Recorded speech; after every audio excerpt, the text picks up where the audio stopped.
Vamos a ver el siguiente caso, ¿no? Que dice así. Para realizar observando el gráfico de la función f, nos piden dos consignas por separado. En primer lugar, que identifiquemos un intervalo en el que se cumplan las siguientes dos condiciones, ¿no? En A y en B. Vamos a analizar cada una por separado. Por ejemplo, ¿no? Fíjense, hasta acá tenemos un gráfico bien común y corriente, ¿sí? Un gráfico cartesiano con los ejes vertical y horizontal, donde el eje horizontal vamos a nombrarlo X y al eje vertical Y, como es costumbre, ¿sí? ¿Qué es lo que es importante? Bueno, en primer lugar, por ejemplo, fíjense que nuestra función f, ¿sí? Justamente es la curva que está en negro. Vamos a identificar las dos características principales. Por ejemplo, f de x mayor a 0, ¿sí? Quiere decir que nuestro y, ¿sí? Nuestro eje o nuestra variable independiente es positiva, ¿sí? O sea que va a estar por encima del, básicamente del nivel del piso, ¿sí? O sea, lo que sería el eje x. ¿Está bien?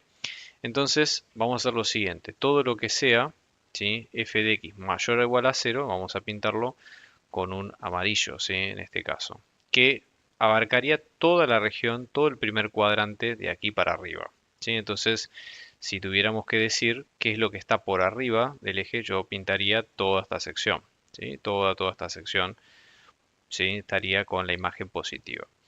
Luego, como otra condición, lo mismo, si la imagen que está por debajo, ¿sí? Del cero, estamos hablando de mismo criterio. Si el piso, ¿sí? Es nuestro eje X, lo que está por debajo del cero es básicamente lo que voy a pintar en verde, que es imágenes negativas, por debajo de la línea del X. Entonces, en nuestra función sería todo esto, ¿sí? Básicamente, toda esta parte de la curva tiene imágenes negativas, ¿sí?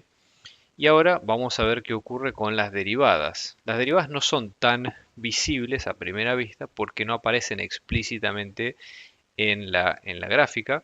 Porque, ¿qué pasa? Las derivadas hablan de si la función crece o decrece, ¿sí? Entonces, para decirlo de una forma coloquial, si nosotros leemos la función como un texto, ¿sí? Es decir, con x creciente, es decir, con x de izquierda a derecha, así como se lee un texto en prosa, básicamente, cuando decimos que la función tiene una derivada positiva, ¿sí?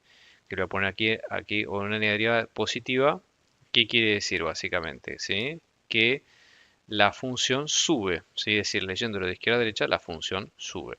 Si por el contrario, lo voy a poner acá en rojo, ¿sí? La derivada es negativa, la función baja, ¿sí? Si ustedes lo miran, el clásico ejemplo de una montaña rusa, lo que nosotros vemos es que la función sube y baja. Entonces, por ejemplo, cuando la función sube, lo voy a poner en el eje. Por ejemplo, cuando la función sube, sí, por ejemplo, acá hay tres puntos importantes que son, los voy a marcar en negro, que son x1, x2, x3 y x5. ¿Qué es importante estos puntos? Que si ustedes observan son los picos y los valles, los máximos y mínimos de la función, que es cuando la función cambia su tendencia, es decir, pasa de subir a bajar y de bajar a subir, ¿verdad?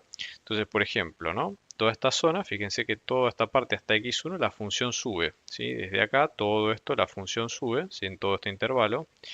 Luego la función baja, ¿sí? O sea que desde x1 en adelante la función baja hasta x3 y luego vuelve a subir, ¿sí? Hasta x5 y luego vuelve a bajar desde x5 en adelante. Entonces, por ejemplo, ¿qué es lo que nos interesa a nosotros? Que la función baje. En ambos casos, ¿sí? En ambas condiciones nos piden justamente que las derivadas de las funciones bajen.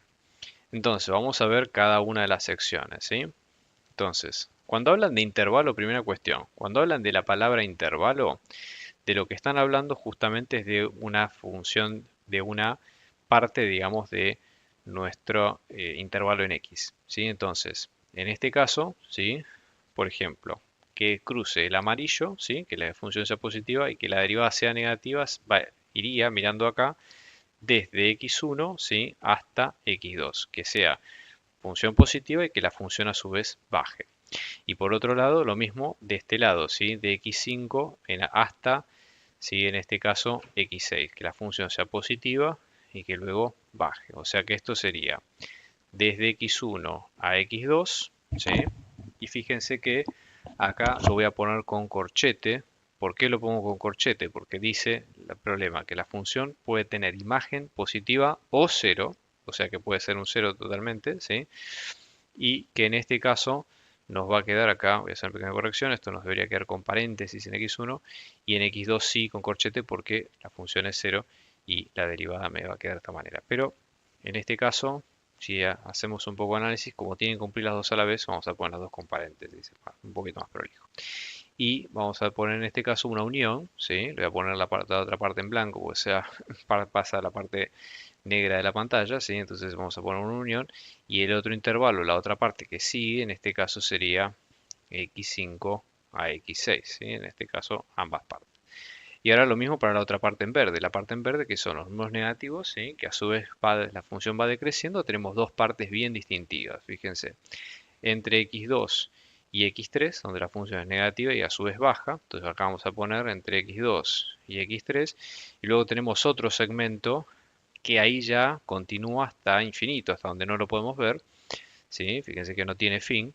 Entonces ahí vamos desde x6 a más infinito, ¿sí? Porque justamente esa parte no termina nunca, ¿sí? Y eso sería básicamente todo por ahora. Hola, muchas gracias por ver este video. Si te gustó el contenido, por favor dale like y suscríbete a nuestro canal. Si querés colaborar con nuestra producción, puedes donar abajo por Mercado Pago o PayPal. Este canal se sostiene gracias a las donaciones que nos da gente como ustedes. Muchos éxitos en la cursada y muy buenas vibras desde acá.